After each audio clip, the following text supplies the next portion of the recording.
mostly good mga gibuhat nila no, isingani man good. Yan. Ano? Yan.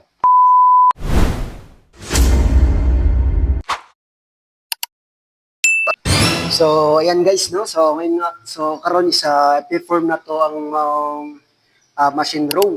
So, para sa ato ang back workout.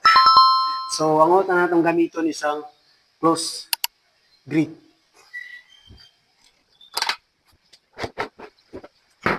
So, first na to, buhaton is i-adjust na to ang weight. So, para mas ma-perform na to siya og maayo. So, mao na pinaka-common basic na itong buhaton pag nag-program ta dapat. So, dapat sa pag-pull sa maong machine, is nga ni dapat guys, no? Yan. So,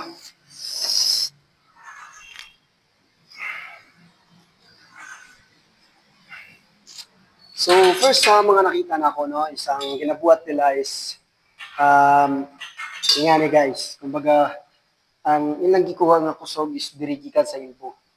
Kumbaga, ang paghatak nila is, which is, dapat, ang pagkuha ni mo kusog is, normally diri mo kuha kag kusog, dapat ang ma-stretch is ang back, kaya ang back mga to ang gi-program. So, dapat, pag-stretch na to, pag-pull, is sabay gawa sa chest. Para ang atong back is mura siya mo close. So, sabay ganon. So, mostly good mga gibuhat nila no, isingani man good. Yan. Yan. So, one less kung ingani ang inyong buhaton guys sa pag perform sa maong program which is ang machine row. So, first is bend ka, no? Then, chest out. Then, pasud. So, isud na to ang atong elbow din, chest out. Yan, kung nakita ninyo. So, ang atong back is na contraction nga nahitabo. Diba? So, ayan, kung nakita ninyo, mulihog ang atong back. Then, so, para insert ang mugamit taog strength diri sa atong lower back. So, dapat is isabay lang nato siya, ang lawas na to. No? So, isabay lang nato. Dapat ingani lang.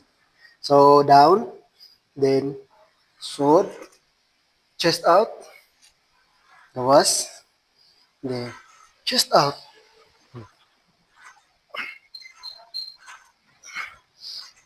So, inga na lang guys, no? So, kung dili mo preferred sa maong grip, so, pwede mo mag-use sa neutral grip. So, okay na. So, mao din yung neutral grip, no? So, kung dili mo preferred ani nga paggamit ani, so, ako mas preferred ko nga magamit ani kay close grip siya sa ma-feel na ko ang ako back tension. So, hindi mo sad nato kung saan paggamit ang neutral grip. So, same process rin po guys, no? Dapat ang back ang may mag-move nga contraction sa atong likod. So, dapat ang paggamit na tawag strength is laser ta dapat diri sa ato ang lower back. So, simple lang. Every pag pull out nimo sa mga machine is chest out. Ano lang?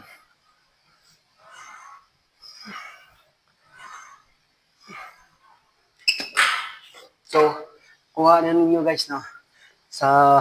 Kung saan pag-perform sa mga machine row. So, para mas dili ma-stress.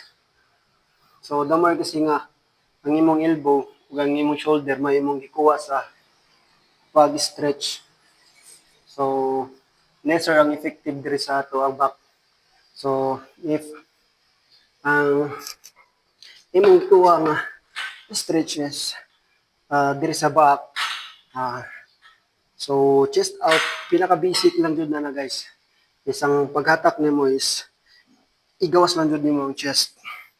para na-contraction diri sa atong likod nga magtabo ang atong scapula sa likod diri nga part. Dapat ana lang yan.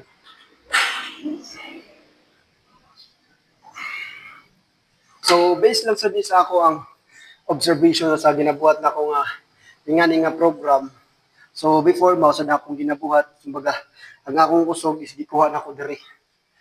Ana, which is mali, wala jud koy na feel nga contraction dun sa akong likod manang ako siyang giobserbahan, which is ang akong gibuhat is ang akong gibuhat first is ang akong chest may akong igawas adi sirang akong back. So manang atong back is nagka-contract. So na siya effective unless atong hatak lang tang hatak